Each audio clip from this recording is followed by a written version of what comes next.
மாண்புமிகு உறுப்பினர் வானே சீனிவாசன். மாண்புமிகு பேரவைத் தலைவர்களே, தெற்கு தொகுதியிலே வார்டு நம்பர் 68 டாடாபாட் 2வது வீதி 4வது வீதி, 69வது வார்டு ராமலிங்க காலனி, 69வது வார்டு ஜவஹர் நகர், 63வது வார்டு பசும்பொன் நகர், 66வது வார்டு அம்மன்குளம், 70வது வார்டு தியாகராயா நியூ ஸ்ட்ரீட், 83வது வார்டு விஓசி பார்க், 83வது வார்டு குறிஞ்சி கார்டன், 63வது வார்டு வள்ளியம்மாள் பார்க். 10 இடங்களை நாங்கள் ஏற்கனவே பொது பூங்காக்கள் இருக்கிற இடத்த ஐடென்டிஃபை பண்ணியிருக்கோம். இதுல நீங்க பொது பூங்காக்கள் இருக்கிற இடத்துல எங்களுக்கு இடத்தை மட்டும் அலாட் பண்ணி கொடுத்தால் அங்க இருக்கக்கூடிய நிறுவனங்கள் அல்லது மத்திய அரசினுடைய பொதுத்துறை நிறுவனங்கள் வாயிலாக சிஎஸ்ஆர் நிதியின் வாயிலாக கூட உடற்பயிற்சி மையங்களை நாங்களே அங்க ஏற்பாடு செய்து கட்டிக்கொள்கிறோம். அதற்கு உங்கள் அதிகாரிகள் மட்டும் எங்களுக்கு ஒத்துழைப்பு கொடுத்து உங்களுடைய உள்ளூர் கவுன்சிலர்கள் எங்களுக்கு தொந்தரவு செய்யாமல் அதற்கு வாய்ப்பு கொடுத்தால் இந்த 10 பூங்காக்களிலும் நாங்களே உடற்பயிற்சி மையம் அமைப்பதற்கு தயாராக இருக்கிறோம். அதற்கு நீங்கள் மாநில தொந்தரவு செய்யாமல் இருக்க அவை குறிப்பிலிருந்து நீக்கப்படுது. நீங்க தான் ஒத்துழைப்பு தரணும். அந்த கேள்வி நேரத்தில் என்ன பேசுறீங்க? மாண்புமிகு அமைச்சர் அவர்களே, இருக்கிற விஷயத்தை சொல்றேங்க ஐயா.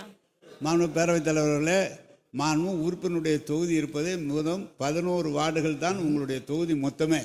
உறுப்பினர் இருந்து கேளுங்க. அந்த 11 வார்டுகள் தான். ஆனால் இப்போது நீங்கள் சொல்லியிருப்பது புதிதாக 10 இடங்களிலே அமைக்கப்பட வேண்டும் என்று கேட்டிருக்கிறீர்கள். நான் உங்களுக்கு ஏற்கனவே மாண்புமிகு முதலமைச்சர் மக்களுடைய உடல்நலத்திலே மிகவும் கருத்தில் கொண்டு அதை உடனடியாக செய்து தர சொல்லி மாண்புமிகு முதல் உத்தரவிட்டிருக்கிறார். எனவே நீங்கள் கேட்ட இடங்களில் இந்த ஆண்டு அதற்கான பொது இடங்களிலே அதை செய்து தரப்படும் என்ற உறுதியை உங்களுக்கு நான் தெரிவித்துக் கொள்கிறேன். அதோடு தமிழ்நாட்டிலே மொத்தம் எந்த இடத்திலும், சென்னையில் கூட இல்லை, கோவையில் தான் 50 ஏக்கர் பரப்பளவிலே செம்மொழி பூங்கா நம்முடைய மாண்புமிகு முதலமைச்சர் அவர்கள் கிட்டத்தட்ட 167.25 கோடி மதிப்பீட்டில் இந்தியாவில் இல்லை, தமிழ்நாட்டில் அங்கு தான் மிக சிறப்பான ஒரு புதிய பூங்கா, அதாவது விளையாட்டரங்கம், பொது கூட்டரங்கம், மக்களுடைய பொழுதுபோக்கு. அது மட்டுமல்ல, தமிழ்நாட்டில் அந்த காலத்தில் என்னென்ன மரங்கள் இருந்ததோ, இந்தியாவில் எந்தெந்த பழமையான மரங்கள் இருந்ததோ அத்தனையும் உருவாக்குகிற ஒரு பெரிய பூங்காவை நம்முடைய முதலமைச்சர் வழங்கியிருக்கிறார். கோவைக்கு மிகப்பெரிய ஒரு லேண்ட்மார்க்காக அது வந்து கொண்டிருக்கிறது. கிட்டத்தட்ட 80% பணிகள் முடிந்து விரைவிலே முதலமைச்சர் அவர்களும் திறந்து வைக்க இருக்கிறார்கள். எனவே எந்த உள்ளூர் கவுன்சிலரும் எல்லாம் ஒன்றும் கெடுக்கலாம் மாட்டாங்க. நீங்கள் சொல்லுங்கள். சிஎஸ்ஆர் ஃபண்டை பற்றி சொல்கிறீங்க. சிஎஸ்ஆர் ஃபண்டு நீங்கள் கம்பெனிக்காரங்க நேரடியாக வெளியூர்லேருந்து வந்த கம்பெனிக்காரங்க அந்த ஊருக்கே செலவு பண்ணுறாங்க. அது நீங்கள் கேட்டு நம்முடைய